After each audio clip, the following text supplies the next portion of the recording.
Okay, so we are back here at the Sports Circus. You can also find us on Saturday mornings at Fox Sports Radio 1340 here in Las Vegas, or you can stream the show live at thesportscircus.com. Now, this guy is Larry, and Larry is telling me how good Marc-Andre Fleury, the goalie, is for Pittsburgh, as I flick him right off my shoulder. He says Pittsburgh's the best team in hockey, maybe because they won the Cup last year by default. Wasn't by default. Get out of here. It was. Look who they beat, a quality team. We've got 1 minute to talk about this. Go ahead.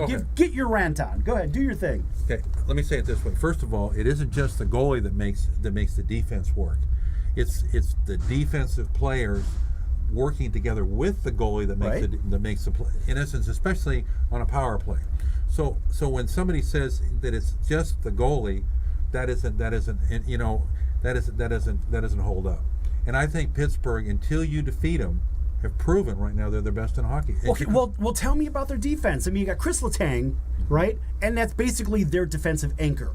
Now look at the Chicago Blackhawks with Duncan Keith, the best defenseman in hockey, next to Drew Doughty with the Kings. I mean, Doughty's probably the best guy in the business. You're giving him credit? Doughty's a great player. And he is a great player. What I like about Doughty, he's got no teeth. This is a throwback to 1970s, 1960s hockey. I like Drew Doughty. But you've got Brent Seabrook. You've got the shot-blocking king in Nicholas Hjalmarsson. Are you kidding me? And let me say Brian Campbell with the speed. What in the world does Pittsburgh have to match other than one guy in Chris Letang, who is more of an offensive player than a defensive threat? Well, let me say it this way. I think you make some good points, except for one thing.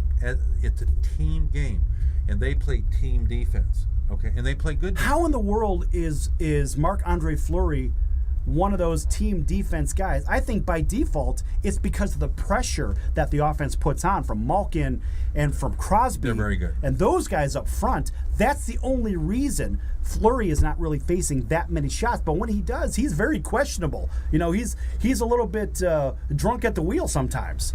Yeah, but they win. Get out of here. They win. All right, we got to move on. No, I want to say one thing. One of the things you bring up about the Kings. The Queens. Yes. No. Where's been their goalie all year? It doesn't matter. It matters. He's been injured all year. Jonathan Quick's a great goalie. So what do? They go out and get Budaj. Budaj is a has-been from the Canadiens, etc. And you know he's filling a hole, and Budaj's doing okay. But I don't believe that the Kings are stable enough up front. Defensively, they're good, but they don't have enough. They don't score enough goals to really compete with San Jose these days, which is it's kind of hard to even say that. But the point being is, I don't think the Kings have the firepower to stay in a 7-game series with any of the power teams in the Western Conference, because you know the power is in the Western Conference. It is, but I disagree with you, because I think Toffoli and Carter. Love Toffoli. He is. He's excellent. And the bottom line is, love to see him wearing the Indian head. I think they've got I think you're wrong about that team. No, I think they lost some character. I think they're going to give the Blackhawks all they can handle when they get Quick back. Right. Here we go. You want to get out of here. All right, we're going to switch to Major League Baseball because this guy, he is really smoking the funny stuff right now. All right, so Scott, what do you think? This guy. Okay, so we've had some pretty cool things happen in Major League Baseball as far as some trades go, and we've seen a big signing with the Cleveland Indians picking up Edwin Encarnacion. And let's face it, this guy has been a very productive machine, averaging 39 home runs, 110 RBIs over the last 5 years. Mm-hmm. And I like the fact that he moves into the Indians. They get rid of Mike Napoli. I can't stand that guy because he's the biggest choke artist in the postseason. This guy sucks. Yes, you heard it here. He sucks. And I'll tell you why. You don't believe me? Look at his post-game numbers. In the regular season, he's a great player. We saw that with A-Rod. That's another story. A-Rod couldn't do crap in the postseason. Napoli is the same thing. Choke artist in the postseason. The guy's hitting about $152 in the World Series, about maybe a deuce in the postseason period on average. But this guy was gladly, I tell you what, the Cleveland Indian fans got to be doing cartwheels that Encarnacion is there over Napoli. Let me tell you something. The park that they're going to play in Cleveland is way more hitter-friendly than even the one in Toronto. I think this guy is going to do. That's a fantastic move. It really is. It really is. I think it's a great move, and I think it keeps Cleveland right in that top 1 or 2 in the American League, despite what Boston did, picking up Chris Sale for my beloved White Sox. I still think that the Indians are a well-rounded club. Remember, they were missing their number 2 and number 3 pitchers in the postseason, and I think that had a lot to do with the fact that they couldn't win a series against the stupid Cubs, because let's face it, the Cubs needed seven games and an act of God to win the World Series. But if the Cleveland Indians were healthy, the Indians would have won that series 4-1, maybe 4-2, despite the Cubs hitting, because pitching wins championships in baseball. I agree. So going to the other side of the coin, thinking about, we mentioned Alex Rodriguez. Right. And Alex Rodriguez is talking about a comeback. A comeback for what? He's better off on TV sitting next to Pete Rose being a boob. Because it's a pair of boobs next to each other. Pete Rose with the tie. I love Pete Rose. But Alex Rodriguez, it sounds like somebody kicked him in the nuts. No, he's got a high-pitched voice, and I think he's nervous, but he needs broadcast training. Get it, Alex, because you got a lot of good knowledge. And I think a lot of the fans, they want to hear what you have to say, despite what, Sideshow Bob, Pete Rose says next to you, which, like I said, I love Pete Rose. But Alex, you've got a lot of good information to share with people from being on the field recently in today's time. Yeah, you're making $21 million this year for not even playing. Don't bother with a comeback. Stay in the booth. You're safer there. And even if you hit 200 on the field, guess what's going to happen? You're still going to make $21 million. So don't embarrass yourself on the field. Stay in the booth. Make the $21 million up there and talk to Pete Rose. I got one for you. Okay. Have you noticed that the best coaches and managers are the guys who are light hitters, the guys who are average ball players, like Whitey Herzog is a good example. Okay. Melvin. I can mention name after name, but the stars don't make good managers. Name me a great a great player who's been a good manager. Right. Well, that's hard to do. Like Yogi Berra he was just average. Yeah. Leo DeRozier, same. Mm-hmm. You have a good manager, but you have a mediocre player. But it's really rare to find a great player and a great manager all in the same person. Right.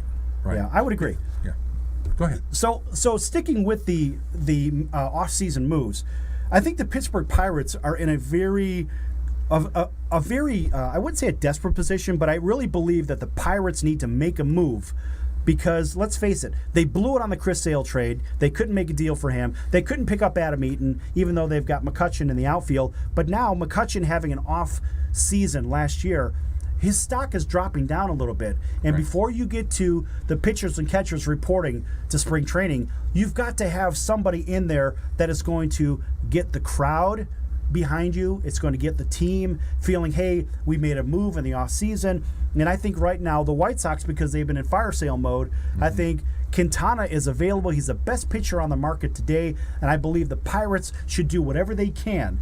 I don't care if it's dealing off Austin Meadows and McCutchen. Meadows is their top prospect. It doesn't matter. Make a move, get a great pitcher. This is still a team that can contend. Absolutely. And I think the Pirates are good enough at least to be a wild card team, so long as they make the right move and they also play some steady ball through the season. So Pirates, listen up. Pick up Quintana, deal off whatever you have to, kitchen sink, everything. Who cares? Get them. It's in your best interest. I'm going to respond to that if you wouldn't mind. Absolutely. Okay. Why would I mind? You're here. The Cubs and the Cardinals are willing to spend money. They have been. Yes. They'll do what they need to do. Yeah, but... No, wait. Oh, Pirates. The Cubs. The Pirates won't. The Pirates have always been a little tight-fisted, and there's a big reason. That's why they're not winning. They get up there. They have a winning record, or they get up there to the point where they're fighting for the division, but they never win the division. The Cardinals have owned that division for a lot of years. Correct. The Cubs are now achieved. In essence, they've passed the baton. I think the Cubs are going to be there for a while. That's passed the baton. So but not the Pirates. This guy happens to believe the Cubs are the evil empire of the National League. I believe that. No, I because they bought their World Series. No, they didn't buy it. Absolutely, wait a minute. They developed. If you look at their lineup, they've got a lot of players they developed, and they have some players that they brought up through the system. But and Epstein made some smart trades, smart free agent acquisitions, and built a champion. And that's what you got to do. And the Pirates bought a championship. No, I disagree. I think they developed and then they filled in the pieces. Unlike the Yankees, I think they filled in the pieces the way they should have done it. And they acquired people like Chapman when they needed to acquire them. They rented him for whatever. And then the Yankees bought him back for $86 million. That's all right. Unbelievable. But the Yankees aren't going anywhere. No, of course not. But the point is, the Cubs bought the World Series. I don't care how you slice it and dice it. The Cubs bought it. They didn't raise it. They've got great players in the system.